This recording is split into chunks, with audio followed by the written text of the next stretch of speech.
Hi everyone, today I'm going to be taking a look at this LEGO Star Wars set. It is from the Ultimate Collector Series line. As you can see, it is the Imperial Star Destroyer. It's set number 75252. So this costs a humongous £650, and it comes with 4,784 pieces and 2 minifigs. So there it is. So if you've been watching my channel for a while, you'll know that I actually got this from my wife around Valentine's Day. So it's taken me quite a while on and off to actually finish this, for a few reasons really. One of them is that I often start multiple sets, as you can kind of see over there. Especially when new sets come out, I can't help buying new ones and starting new ones. Another reason is just it's so huge. I was trying to work out where to put it, and I think I now know where I can fit it. And I guess the last reason really is that I know you could technically take it apart and build it again, but that would be a huge amount of work. So yeah, you can only build this set once, so I didn't want to rush for it too much. So yeah, if I sound, excuse me, if I sound a little bit funny, I actually got an injured rib from messing around with Logan. Not sure what he's done, but it's quite painful. I think he's done something to the cartilage, so that's might be why I'm talking a bit differently to usual. So here is the box. Really great artwork all the way around, and it actually shows you on this side not to open it from this end. I've already removed the manual, which I'll show you in a second. So yeah, back of the box looks really, really good.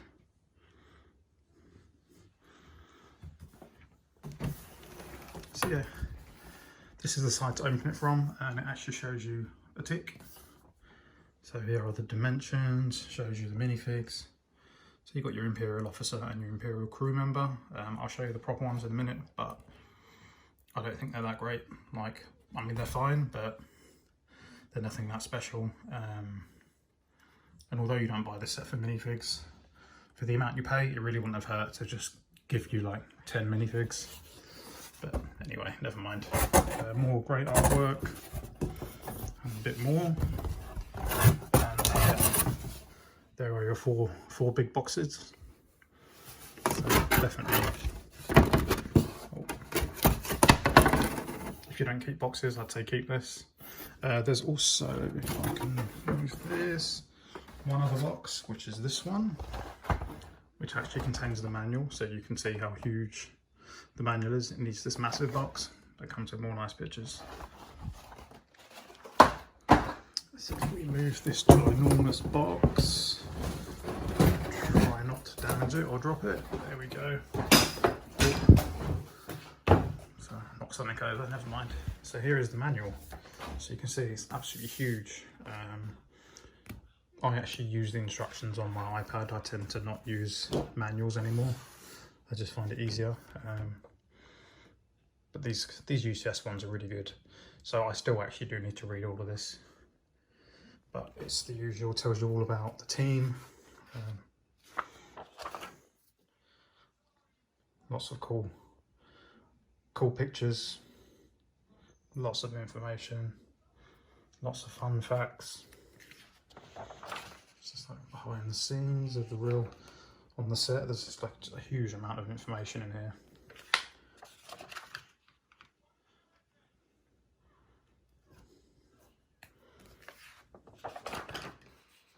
So it shows you some of the previous sets.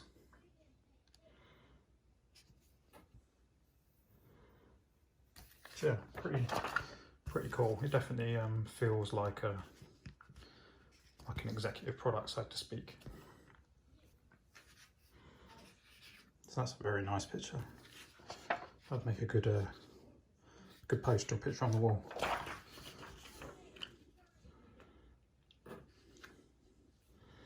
So just so much in here. I didn't realise how much is actually in here. So here, yeah, so I can show you this separately, but it shows you the sections to remove so that you can safely carry it. And here you are, get ready to build. So that gives you an idea of what the structure's like inside. And how long is this? So what's this up to? Still not finished, over 400. nearly 450. Yeah, 440 pages. And yeah, again, shows you how to, that way is fine, that way is fine, although a bit risky, and then definitely not like that. So let's take a look at the actual set. So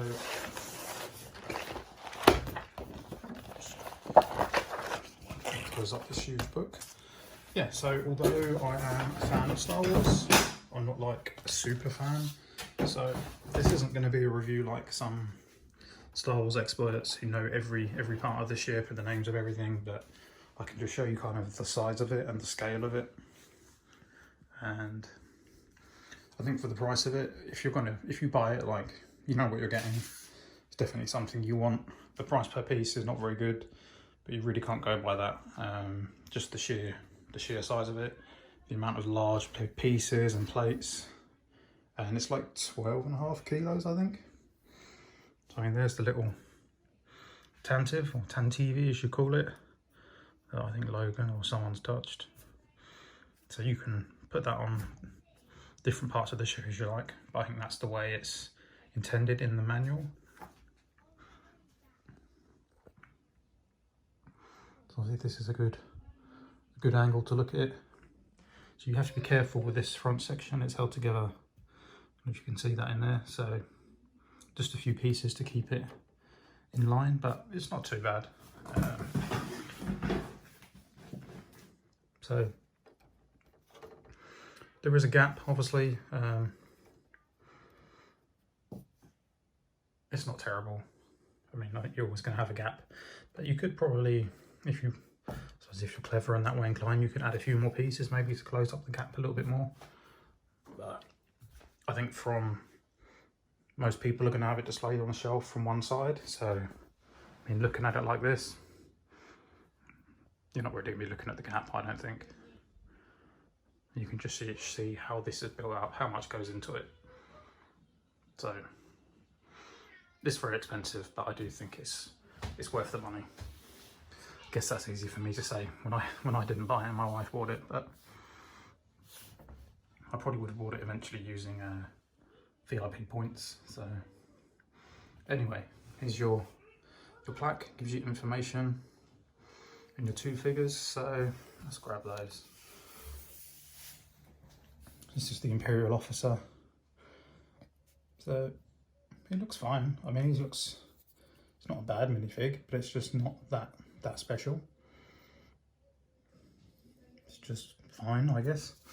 I actually think maybe the crew member one is slightly better. A bit more detail to the clothing.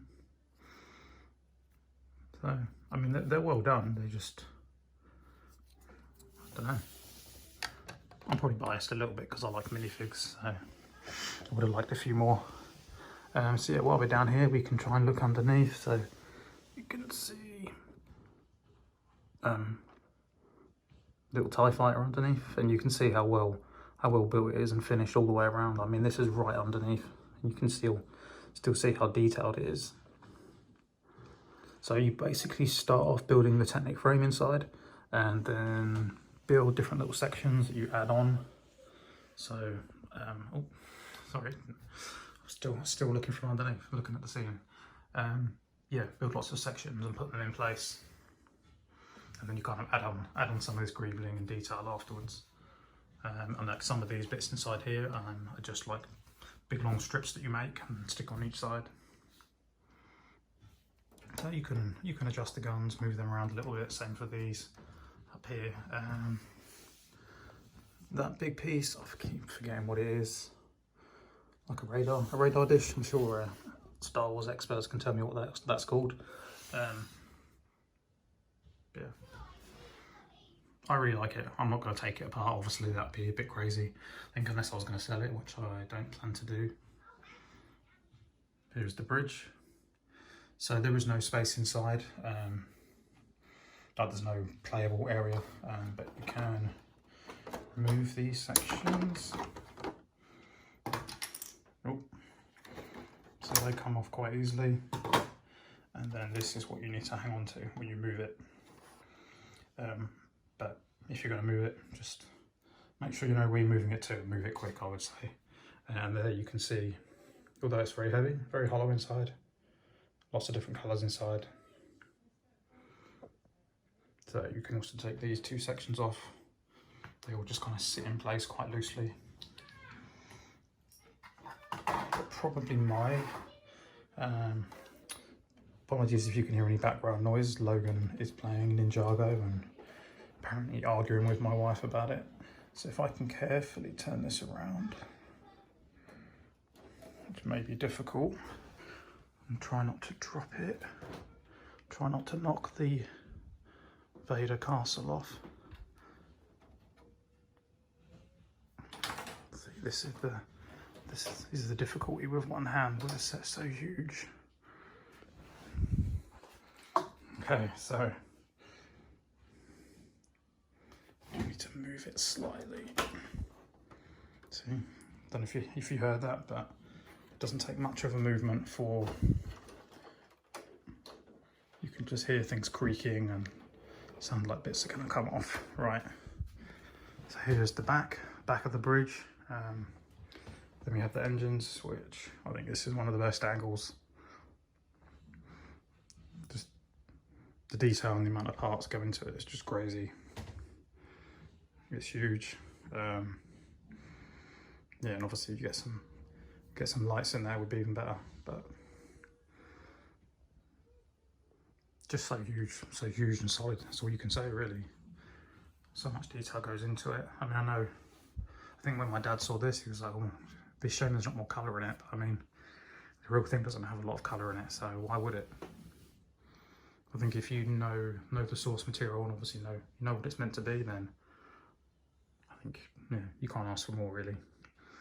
And I don't have the original one, but I know that some people had issues because it had magnets and things like that. So there's no issue with this set in that regard because it's all built up with Technic. So you can see a little bit inside there, but not much. So I think you see the odd bit of colour coming through certain places. Like you can just about see a little bit of red in there, but generally it's all pretty well covered. So there is just another shot of the stand. So it's quite solidly built up, holds it very well. But as you heard, like if you try and lift this in the wrong place, pieces will start coming off.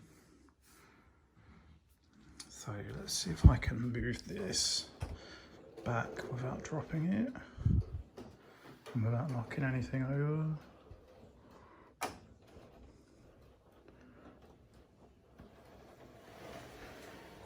Right. So there we are. Not your most detailed review, but I think a set this huge deserves some kind of review from me. Just adjusting the guns. So yeah, I think if you can afford it, or you're lucky enough like me to get it as a gift, if you have the space for it, then I think it's great. Like I've already mentioned, don't go by price per piece, don't compare it to the UCS Falcon because that has a lot of small pieces. This has so many huge plates. I mean, you would get just a stacks of plates. So yeah, I'd recommend it, but only if you can afford it, because it is a luxury item. So yeah, there we are. Hopefully you got to see it. Gives you an idea of how big it is. And yeah, thanks for watching, and I'll talk to you again soon.